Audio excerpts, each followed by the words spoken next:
दुर्गा पूजा का दिन था।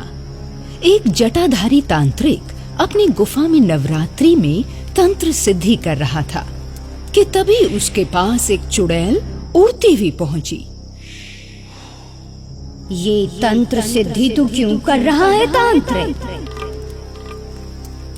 इस धरती पर अपना साम्राज्य चलाऊंगा, मेरी हुकूमत होगी और इंसान तो मेरे गुलाम बन के रहेंगे। इस तंत्र सिद्धि के बाद देख लेना तुम। ये तो बड़ा ही अच्छा विचार है। फिर तो इस दुर्गा पूजा में तंत्र सिद्धि करके हम दोनों के दोनों मिलकर इंसानों की ये बस्ती ही मिटा डालेंगे। बड़ा मजा आएगा। हम अघोरी तांत्रिक हैं और माता रानी की सिद्धियां प्राप्त करके इस दुनिया में सबसे शक्तिशाली बनना चाहते हैं, लेकिन इसके लिए हमें 10 बच्चों की बलि चढ़ानी पड़ेगी। बच्चे? अरे ये तो मेरे बाएं हाथ का खेल है। बच्चे तो मैं तुम्हें यूं चुटकियों में ला दूंगी, लेकिन उसके बदले में मुझे क्या मिलेगा? सुकून मिलेगा तुम्हें, क्योंकि तुम दुनिया के सबसे ताकतवर इंसान यानी कि हमारे साथ रहोगी, राज रानी की तरह राज करोगी। फिर तो मुझे मंजूर है तांत्रिक बाबा। और छटपटाते नन्हे नन्हे बच्चों को देखकर मुझे बहुत आनंद आता है। हाय, मेरे तो मुंह में पानी भर आता है। ऐसा कहकर वो चुड़ैल वहां से उड़ गई और सुजानपुर गांव में नन्हे नन्हे बच्चों की तलाश करने लगी। गांव में पहुंचते ही उसे 2 बच्चे खेलते दिखाई दिए। उसने दोनों के बाल पकड़े और ले चली उन्हें हवा में उड़ाकर। गांव वाले गांव के बच्चों को यूं उड़ जाता देखकर बड़ा बेसहारा और मजबूर महसूस कर रहे थे। वो चाहकर भी गांव के बच्चों को बचाने में नाकामयाब हो रही थी। उधर चुड़ैल उन दोनों बच्चों को उड़ाकर सीधे उस शैतान तांत्रिक की गुफा में पहुंची। बच्चों को सामने रखकर वो बोली, ये ले तांत्रिक, इन दोनों बच्चों की बलि चढ़ाकर शुरू कर अपनी दुर्गा पूजा। नन्हे मुन्ने बच्चों को देखकर तांत्रिक बड़ा खुश हुआ कि उसे पूजा करने के लिए बलि का सामान मिल गया। माल तो अच्छा लाई हो चुड़ैल। आज नवरात्रि का पहला दिन है और माँ काली को बच्चों की बलि बहुत अच्छी लगती है।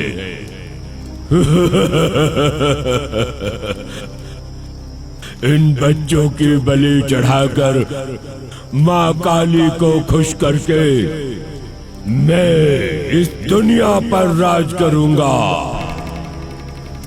और दुनिया वालों को अपनी उंगली के इशारे पर नचाऊंगा।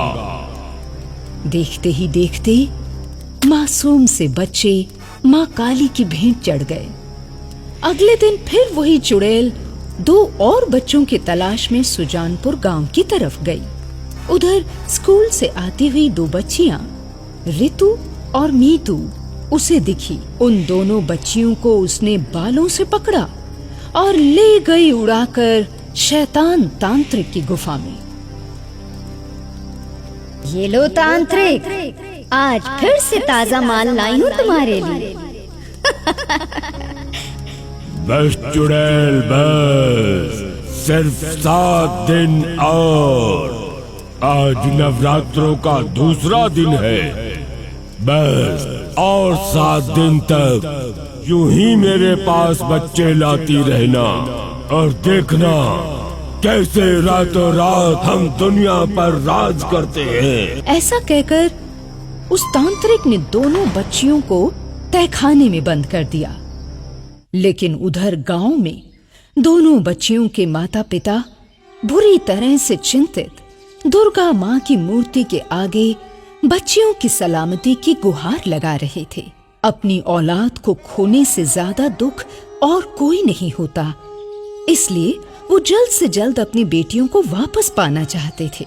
देवी माँ में श्रद्धा होने के कारण अचानक देवी माँ के हाथ का फूल जाकर उनके माता पिता के हाथ में गिरा। पुजारी जी फौरन बोले, बेटी, तुम्हारे हाथ में देवी माँ के हाथ का फूल गिरा है। इसका अर्थ है कि माँ ने तुम्हारी फरियाद सुन ली। तुम तो इन बच्चियों की माँ हो, लेकिन वो देवी माँ तो दुनिया वालों की माँ है। और ऐसा तो किसी किसी के साथ ही होता है। जिस पर माता रानी खुश होती है ना, उसे माता रानी के हाथ का फूल नसीब होता है। ये तुम्हें संकेत है बेटी कि तुम्हारी बच्चियां सही सलामत तुम्हें मिल जाएंगी। उधर दूसरी ओर चुड़ैल अगले दिन की बलि चढ़ाने के लिए फिर 2 नन्हे मुन्ने बच्चों की तलाश में सुजानपुर पहुंची। उस चुड़ैल को अपने गांव में देखकर रितु और मीतू के माता पिता समझ गए, इसी चुड़ैल ने उनकी बच्चियों को ले जाकर कहीं छिपा दिया है। उन्होंने फौरन वो माता रानी का फूल चुड़ैल के ऊपर दे मारा, जिससे चुड़ैल चिल्ला चिल्ला कर वहीं धरती पर बेहोश हो गई। बेहोश चुड़ैल को देखकर सभी गांव वालों ने रस्सियों से उसे बांध दिया और फिर उसके ऊपर पानी छिड़क कर पूछा, बता, कहाँ छिपा कर रखा है हमारी बच्चियों को, वरना हम सारे गांव वाले मिलकर आज तुझे यही खत्म कर देंगे।